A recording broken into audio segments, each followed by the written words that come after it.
pada kesempatan ini Bapak akan menyampaikan materi yang kedua, yaitu sakramen baptis. Mari kita membuat tanda salib dalam nama Bapa dan Putra dan Roh Kudus. Amin. Sakramen baptis. Minggu lalu kita sudah membahas sakramen pada umumnya. Silahkan Bapak, Ibu, dan anak-anak bisa melihat video minggu lalu. Pada video kali ini saya akan membahas secara khusus mengenai sakramen baptis.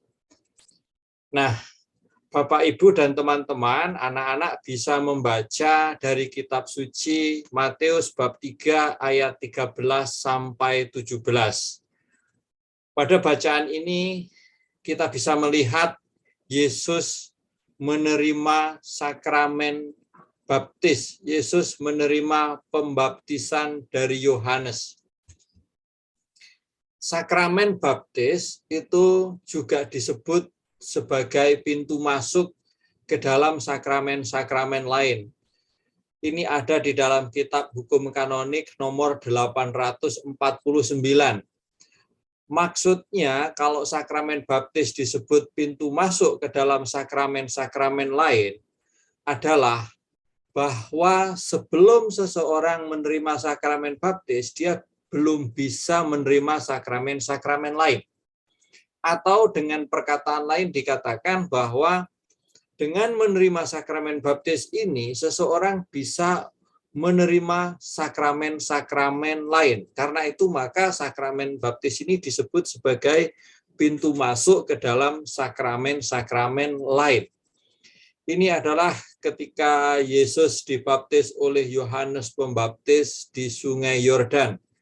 Yang kisahnya secara lebih lengkap dapat Bapak, Ibu, dan anak-anak membaca di dalam Matius 3 ayat 13 sampai 17. Di situ dikatakan apa? Di situ jelas dengan pembaptisan itu Yesus diperkenalkan sebagai anak Allah yang terkasih. Dan dengan pembaptisan itu kemudian Yesus mulai berkarya di depan masyarakat umum, di depan publik. Dan ada peristiwa Roh Kudus turun seperti burung merpati. Itu adalah lambang pencurahan Roh Kudus.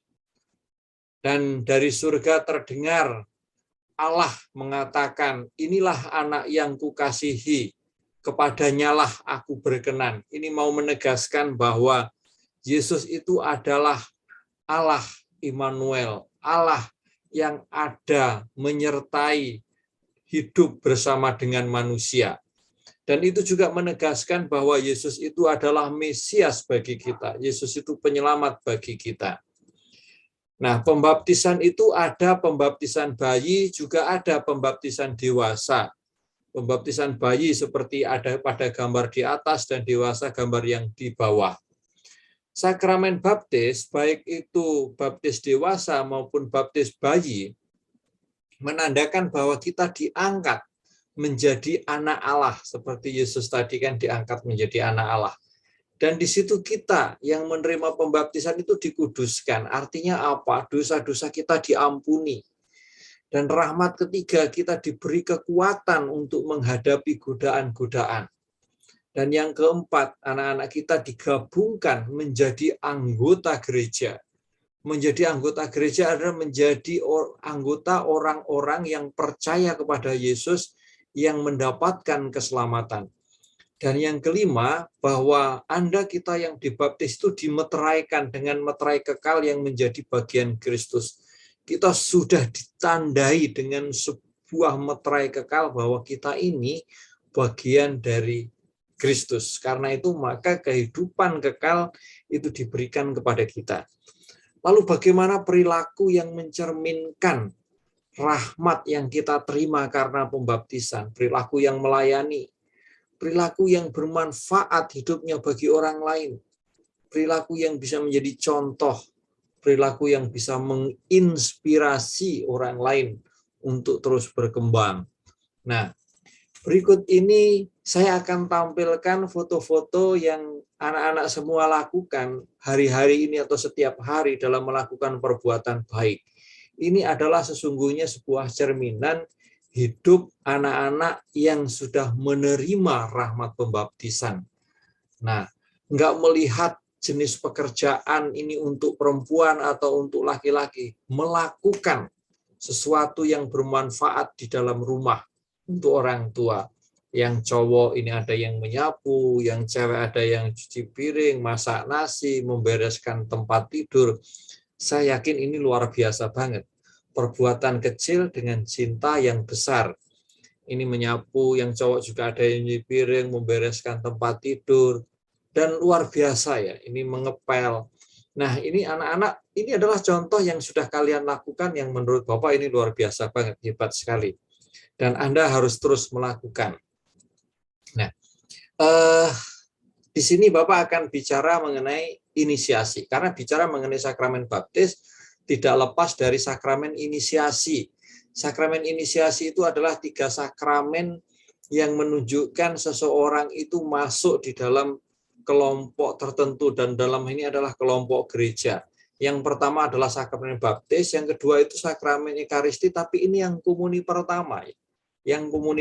Dan yang ketiga adalah sakramen krisma. Ini adalah disebut sakramen inisiasi. Anak-anak, kalau Bapak mengatakan sebagai sakramen itu maksudnya apa sih? Artinya sebagai tanda sebenarnya. Dan sarana, tanda sekaligus sarana kehadiran Allah menyelamatkan manusia, mencurahkan rahmatnya kepada manusia. Jadi kalau anak-anak menerima sakramen, misalkan sakramen baptis, itu adalah tanda dan sekaligus sarana Allah menyucikan manusia yang dibaptis, menyelamatkan manusia yang dibaptis. Demikian juga sakramen-sakramen lain. Nah, sakramen baptis seperti tadi sudah Bapak sampaikan adalah salah satu dari sakramen inisiasi. Sakramen inisiasi apa kalau ditanya? Baptis, ekaristi ini komuni yang pertama, dan sakramen krisma. Disebut inisiasi karena sakramen ini menandai seseorang itu diterima sebagai umat Allah yang terpilih, yaitu gereja. Menandai seseorang diterima sebagai umat Allah, sebagai anggota gereja. Nah, diterima itu secara bertahap, dan sejak zaman para rasul, proses menjadi seorang Kristen itu merupakan sebuah perjalanan, sebuah pentahapan.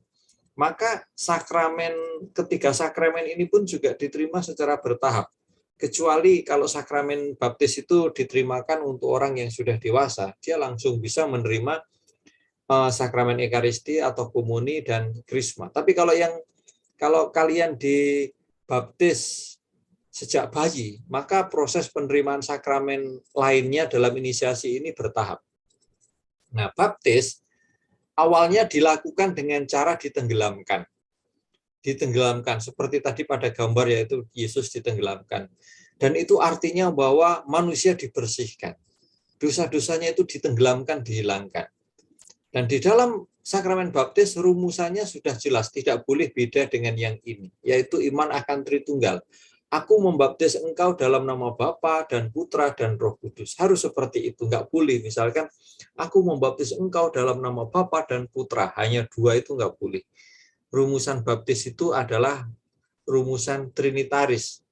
Ini adalah menyimbolkan, menandakan, mengungkapkan iman kita akan Allah Tritunggal. Dan orang yang dibaptis, anak-anak, itu mendapatkan keselamatan. Maka Markus 16 ayat 16 mengatakan, siapa yang percaya dan dibaptis, dia akan diselamatkan. Tetapi siapa yang tidak percaya akan dihukum. Dan Yohanes bab 3 ayat 5 mengatakan, aku berkata kepadamu, sesungguhnya jika seorang tidak dilahirkan dari air dan roh, berarti ini dibaptis, ia tidak dapat masuk ke dalam kerajaan surga. Jadi sakramen baptis itu adalah sakramen keselamatan. Sakramen seseorang dimasukkan di dalam kerajaan Allah. Anak-anak sudah menerima sakramen baptis kan?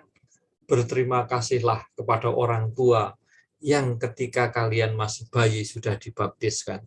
Karena kalian diangkat menjadi anak Allah, kalian masuk dalam kerajaan surga. Yang terakhir, silahkan Anda membuat refleksi. Refleksinya adalah bagaimana kalian akan mempertahankan kesucian karena sudah dibaptis. Bagaimana? Coba dijawab itu. Dijawabnya di mana? Dijawabnya ditulis di kolom komentar video ini. Lalu yang kedua, buatlah doa rosario bersama keluarga. Nanti difoto, doa itu dikirimkan ke Bapak Jabri.